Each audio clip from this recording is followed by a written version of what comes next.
বন্ধুরা, আমরা সবাই ওয়ারেন বাফেটের নাম শুনেছি। ওয়ারেন বাফেট হলো একজন বিশ্ববিখ্যাত বিনিয়োগকারী। তিনি ভালো ভালো কোম্পানির শেয়ার কিনতেন এবং সেগুলোকে দীর্ঘ সময়ের জন্য ধরে রাখার মাধ্যমে তিনি একটা উচ্চ রিটার্ন পেতে সক্ষম হয়েছিলেন।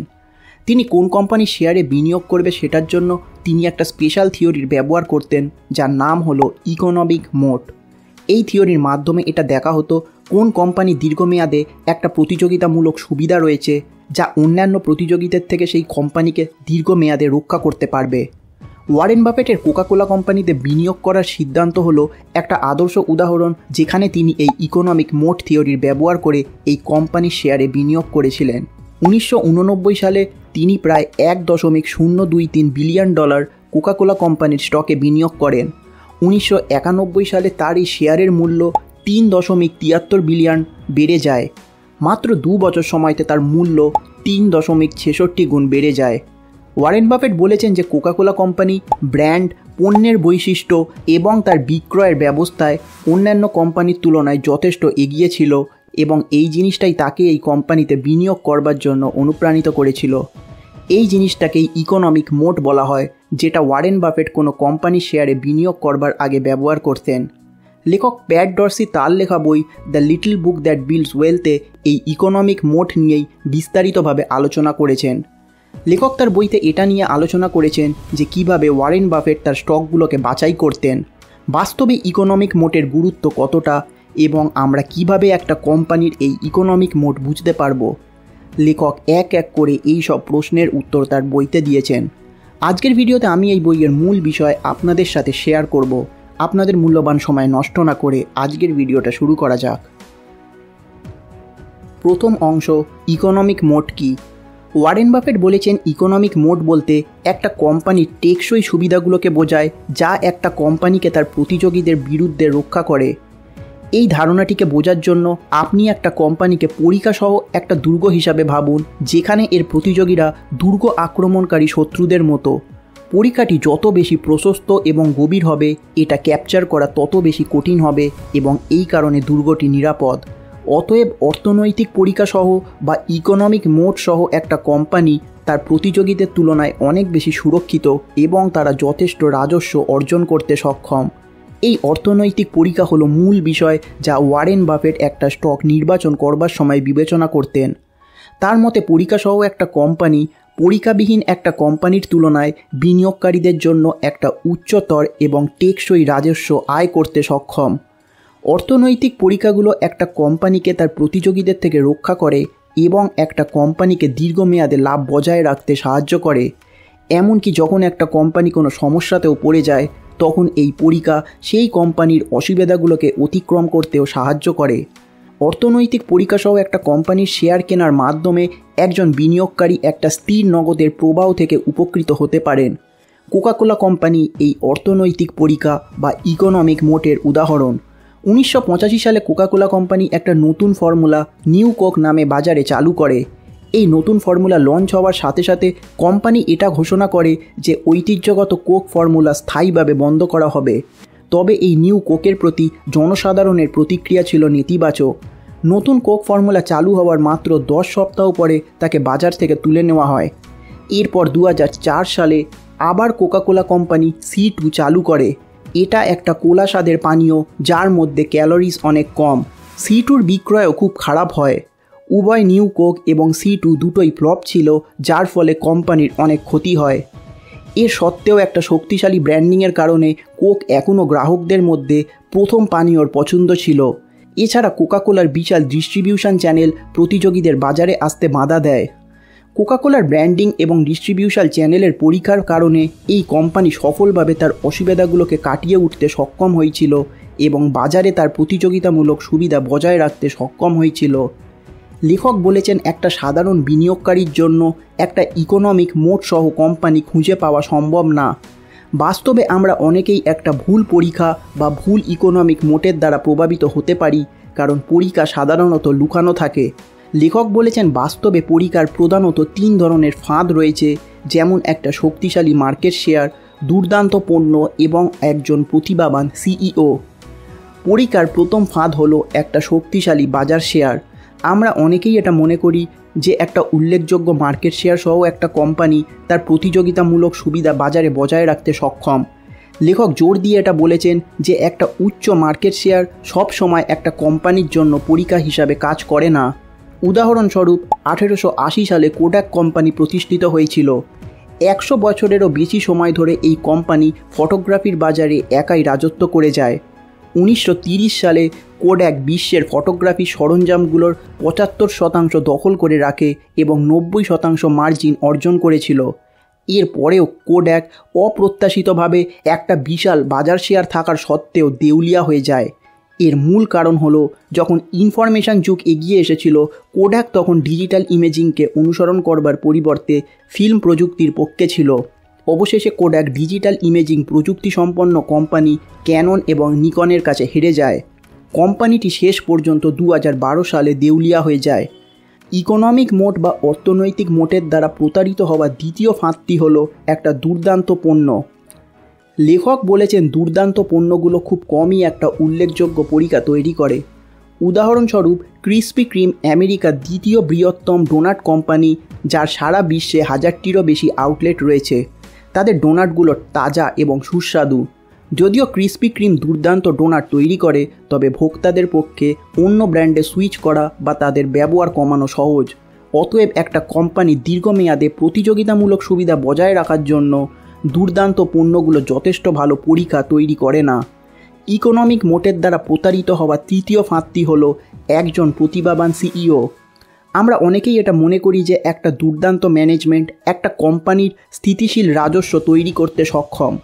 লেখক বলেছেন বাস্তবে একজন কোম্পানির সিইও একটা প্রতিযোগিতামূলক সুবিধা ছাড়া সে অনেক কিছু করতে পারে না।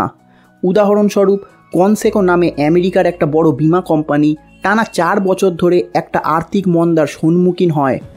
এই কোম্পানির CEO Gary Wendt General Electric কোম্পানিতে একজন সুপারস্টার হওয়ার সত্ত্বেও কনসেকোকে ঘোরাতে ব্যর্থ হন।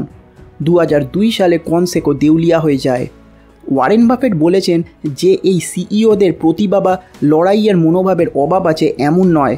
আসলে একটা অর্থনৈতিক পরীক্ষার জন্য ব্যবস্থাপনা ততটা গুরুত্বপূর্ণ নয় যতটা আমরা মনে করি। এর পরের অংশে লেখক অর্থনৈতিক পরীক্ষার উপাদান নিয়ে আলোচনা করেছেন। দ্বিতীয় অংশ, অর্থনৈতিক পরীক্ষার উপাদান। অর্থনৈতিক পরীক্ষার প্রথম উপাদান হলো একটা অস্পষ্ট সম্পদ।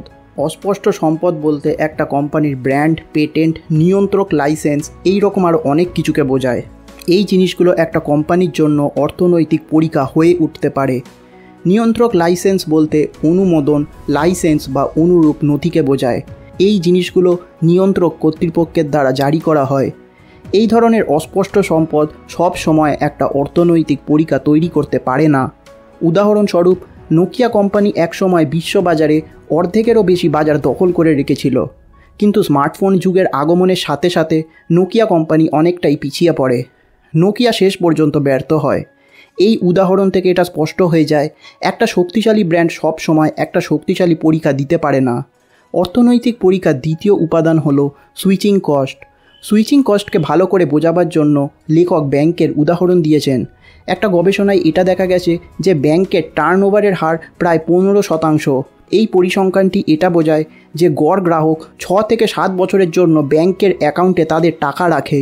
কিন্তু এখন প্রশ্ন হলো, মানুষ কেন ব্যাংক পরিবর্তন করতে দ্বিধা করে? এর মূল কারণ হলো গ্রাহকদেরকে ব্যাংক পরিবর্তন করবার সময় একটা উচ্চ সুইচিং খরচ বহন করতে হয়। এই সুইচিং খরচে শুধুমাত্র সময়ই খরচ হয় না, এর সাথে অনেক ঝুঁকিও রয়েছে। ব্যাংক পরিবর্তন করবার সময় অনেক ফর্ম ফিল আপ করতে হয় এবং এতে অনেক সময় ব্যয় হয়। এছাড়াও আপনার আবেদনের অনুমোদনের জন্য বেশ কিছুদিন আপনাকে অপেক্ষাও করতে হতে পারে। আপনার পূর্ববর্তী ব্যাংক অ্যাকাউন্টের দ্বারা প্রদান করা বীমা বা বিষয়গুলোর জন্য আপনাকে অর্থ প্রদানের পদ্ধতি পরিবর্তন করতে হয় এবং এই জিনিসগুলো পরিবর্তন করবার জন্য অনেক সময় লাগে। আপনার নতুন অ্যাকাউন্ট স্থানান্তরের ক্ষেত্রে একটা ঝুঁকিও থাকতে পারে। যদি নতুন ব্যাংক কিছু ভুল করে তাহলে আপনার অ্যাকাউন্ট খালি হয়ে যেতে পারে। এই কারণে গ্রাহকরা ঘন ঘন ব্যাংক পরিবর্তন করে না, কারণ এর সাথে একটা সুইচিং খরচ এবং ঝুঁকি জড়িয়ে আছে। এই উচ্চ সুইচিং খরচের কারণে ব্যাংকগুলো ধারাবাহিকভাবে একটা উচ্চ রিটার্ন পেতে সক্ষম হয়। অন্যদিকে কম সুইচিং খরচ সহ শিল্পগুলোতে ভোক্তারা খুব কমই একটা ব্র্যান্ডে দীর্ঘদিন পড়ে থাকে, যেমন পোশাক বা ক্যাটারিংয়ের মতো ভোক্তা ভিত্তিক শিল্প। আমরা আমাদের ইচ্ছে মতো পোশাকের দোকানে কেনাকাটা করি। এছাড়া সুপার মার্কেটগুলোতে আমরা আমাদের স্বাদ অনুযায়ী বিভিন্ন ব্র্যান্ডের বাছাই করি। অতএব এই ধরনের শিল্পগুলোতে সাধারণত একটা দুর্বল অর্থনৈতিক পরিকা থাকে। এই ধরনের শিল্পগুলোতে দীর্ঘমেয়াদে একটা প্রতিযোগিতামূলক সুবিধা বজায় রাখা কঠিন। অতএব একটা কোম্পানির অর্থনৈতিক পরিকা চিহ্নিত করবার সময় আমাদেরকে গ্রাহকদের আচরণকে গভীরভাবে দেখতে হবে, অন্যথায় সুইচিং খরচ গভীরভাবে নির্ধারণ করা কঠিন হয়ে যাবে। অর্থনৈতিক পরিকার তৃতীয় উপাদানটি হল নেটওয়ার্কের প্রভাব। নেটওয়ার্কের প্রভাব বলতে লেখক এখানে এটা বলতে চেয়েছেন যে একটা কোম্পানির পণ্য বা পরিষেবা কতজন মানুষ ব্যবহার করছে। একটা কোম্পানি তার নেটওয়ার্কের প্রভাব থেকে উপকৃত হয় যদি তার পরিষেবা বা পণ্যগুলো অনেক বেশি মানুষের কাছে পৌঁছাতে পারে। নেটওয়ার্কের প্রভাব অর্থনৈতিক পরিকার একটা শক্তিশালী উপাদান। উদাহরণস্বরূপ মাইক্রোসফট তার নেটওয়ার্কের প্রভাব থেকে একটা প্রতিযোগিতামূলক সুবিধা অর্জন করেছে। মাইক্রোসফটের ওয়ার্ড এবং এক্সেল সফটওয়্যার সারা বিশ্বে জনপ্রিয় এবং এই সফটওয়্যারগুলো ছাড়া নথি ভাগ করা কঠিন। ওপেন অফিস নামে একই পরিষেবা প্রদানকারী আরেকটি কোম্পানি আছে। তাদের পণ্যগুলো ওয়ার্ড এবং এক্সেলের তুলনায় অনেক সস্তা, কিন্তু বাস্তবে ওপেন অফিস মাইক্রোসফটের কাছে হেরে গেছে। আর এর মূল কারণ হলো মাইক্রোসফটের বিশাল ব্যবহারকারী ইউজার বেস। অন্য কথায় নেটওয়ার্কের প্রভাব মাইক্রোসফটের জন্য একটা শক্তিশালী পরিকা তৈরি করেছে। সুতরাং একটা কোম্পানি যত বেশি ব্যবহারকারী তার মান তত বেশি। অর্থনৈতিক পরিকার চতুর্থ উপাদানটি হলো খরচের সুবিধা। খরচের সুবিধাগুলো প্রধানত তিনটে উৎস থেকে আসে, যেমন সস্তা প্রক্রিয়া, ভালো অবস্থান এবং অনন্য সম্পদ। সর্বপ্রথম সস্তা প্রক্রিয়া বলতে কোনো পরিষেবা বা পণ্য সরবরাহ করবার জন্য কম খরচে একটা প্রক্রিয়া খুঁজে বের করবার কৌশলকে বোঝায়। উদাহরণস্বরূপ সাউথ ওয়েস্ট এয়ারলাইন্স কোম্পানি কম খরচে বাজারে অংশীদারিত্ব নিশ্চিত করেছে। এই কোম্পানিটি শুধুমাত্র এক ধরনের জেট প্লেন নিয়েই কাজ করে এবং পয়েন্ট টু পয়েন্ট রুটগুলোতে ছোট থেকে মাঝারি যাত্রা পরিচালনা করে। এই কৌশলটি স্টপ এবং সংযোগ পয়েন্টের সংখ্যা কমিয়ে এনেছে এবং এর সাথে ব্যয়বহুল গ্রাউন্ড টাইমকেও কম করে এনেছে। এই কৌশলগুলোর লক্ষ্য হলো বাজারে অংশীদারিত্ব অর্জনের জন্য কম খরচে একটা প্রক্রিয়া তৈরি করা। কিন্তু লেখক বলেছেন এই সস্তা কৌশলগুলো সব সময় একটা অর্থনৈতিক পরিকা প্রদান করে না। এর মূল কারণ হলো প্রতিযোগীরা এই একই ধরনের প্রক্রিয়া অনুসরণ করে কম খরচে সেই একই পণ্য বা পরিষেবা দিতে পারে। এরপর লেখক অবস্থানের সুবিধা নিয়ে আলোচনা করেছেন। উদাহরণস্বরূপ 1968 সালে পোস্কো কোম্পানি প্রতিষ্ঠিত হয়, যা কোরিয়ান ইস্পাত শিল্পের প্রভাবশালী কোম্পানির মধ্যে একটি। ওয়ার্ল্ড স্টিল ডাইনামিক ইনকর্পোরেটেডের দ্বারা এটা বলা হয়েছে যে গত দশক ধরে পোস্কো ক্রমাগত বিশ্বব্যাপী প্রতিযোগিতার র্যাঙ্কিংয়ে শীর্ষে রয়েছে। পোস্কো তার স্থানীয় অবস্থানের থেকে বিশাল একটা সুবিধা পেয়েছে। দক্ষিণ কোরিয়ার বিশাল অটোমোবাইল এবং জাহাজ নির্মাণের জন্য পোস্কো ইস্পাতের চাহিদা প্রচুর মাত্রায় বেড়ে যায়। উপরন্তু পরিবহন দূরত্ব কম এবং পরিবহনের খরচ কম হওয়ার কারণে পোস্কো ইস্পাতের চাহিদা বেড়ে যায়, কারণ দক্ষিণ কোরিয়া একটা ছোট দেশ। এছাড়া চীনেও অনেক ইস্পাতের চাহিদা রয়েছে এবং দক্ষিণ কোরিয়া এবং চীনের মধ্যে দূরত্ব কম হওয়ার কারণে চীনও পোস্কোর থেকে ইস্পাত কিনতে শুরু করে দেয়। কম পরিবহন দূরত্ব এবং কম পরিবহন খরচের কারণে চীনা কোম্পানিগুলো ব্রাজিল বা রাশিয়ার তুলনায় পোস্কো থেকে ইস্পাত কেনা পছন্দ করে। এর থেকে একটা ব্যবসার ভালো অবস্থানের অর্থ স্পষ্ট হয়ে যায়। খরচের সুবিধার মধ্যে অন্তিম যেই জিনিসটা আসে সেটা হলো অনন্য সম্পদ। এখানে অনন্য সম্পদের অর্থ হলো কম খরচে কোনো সম্পদ আহরণ বা পুনরুৎপাদন করা। উদাহরণস্বরূপ আরাকোরোস সেলুলোজ একটা ব্রাজিলিয়ান পাল্প কোম্পানি, যারা খুব কম খরচে কাগজের পাল্প উৎপাদন করে। এর মূল কারণ হলো ইউক্যালিপটাস গাছ যেটার থেকে কাগজের পাল্প তৈরি হয়, সেই গাছ ব্রাজিলে অনেক তাড়াতাড়ি বেড়ে ওঠে।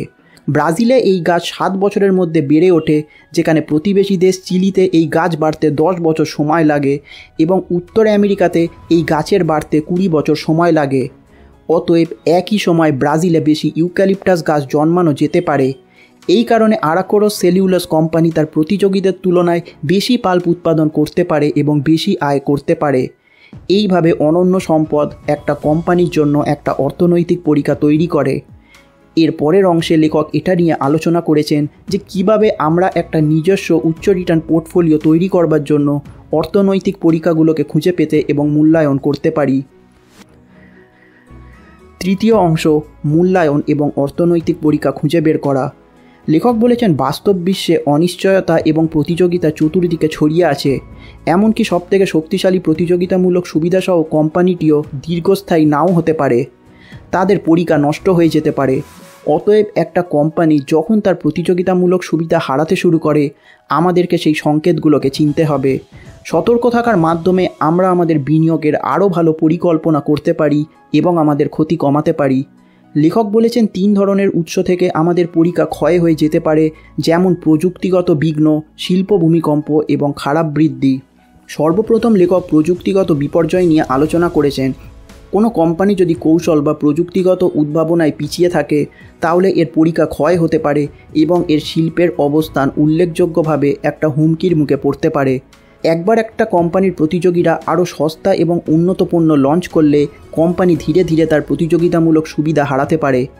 উদাহরণস্বরূপ, ল্যান্ডলাইন টেলিফোন ব্যবসা এক সময় লাভজনক ছিল, কিন্তু ইন্টারনেট এবং যোগাযোগ প্রযুক্তির বিকাশের সাথে সাথে কম্পিউটার বা স্মার্টফোনের দ্বারা এখন ভিডিও কল বা নর্মাল কল করা অনেক সহজ।